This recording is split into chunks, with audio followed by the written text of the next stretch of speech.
இன்றைக்கி வந்து கீரை சாம்பார். பருப்பு போட்டு ஒரு 100 கிராம் துவரம் பருப்பு போட்டு சாதத்தோடு நல்லா வேக வச்சுக்க வேண்டியது. கீரையை நெருக்கி அலம்பி எடுத்து வச்சுட்டு வெங்காயம், தக்காளி, பச்சை மிளகாய் நெருக்கி வச்சுட்டு புளி 25 கிராம் புளி போட்டு நல்லா ஊற வச்சு கரைச்சி வடிகட்டி வச்சுட்டு 1 ஸ்பூன் சாம்பார் பொடி, கொஞ்சம் மஞ்சத்தூள், உப்பு போட்டு அடுப்பில் புளி ஜலத்தை கொதிக்க வைக்கணும்.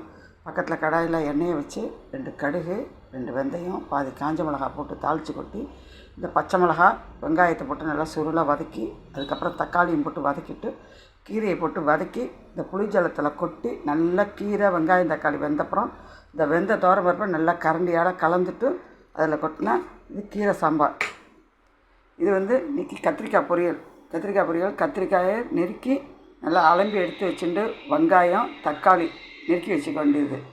இந்த சாம்பாருக்கு கரைக்கிற புளியிலே 1 கரண்டி புளி ஜலமும் எடுத்து வச்சுட்டு கடாயில் எண்ணெயை வச்சு கடுகு, கடலைப்பருப்பு, உளுத்தம்பருப்பு தாளித்து கொட்டி கத்திரிக்காயை அலம்பி அதில் போட்டு உப்பு, மஞ்சப்பொடி, கொஞ்சோண்டு சாம்பார் பொடி, கொஞ்சம் பெருங்காயத்தூள் போட்டு நல்லா தட்டு போட்டு மூடி விட்டோம்னா நல்லா வெந்துடும்.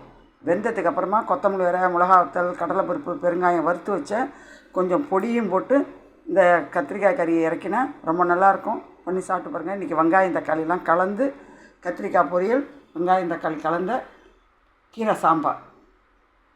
இது 2 கப்பு ரைஸ், 6 கப்பு ஜலம் வச்சு ரைஸு. இதுமாரி பண்ணி சாப்பிட்டு பாருங்கள், ரொம்ப நல்லாயிருக்கும். பெல் பட்டனை லைக் பண்ணுங்கள், சேனலுக்கு ஆதரவு கொடுங்க. நன்றி, வணக்கம், தேங்க்யூ.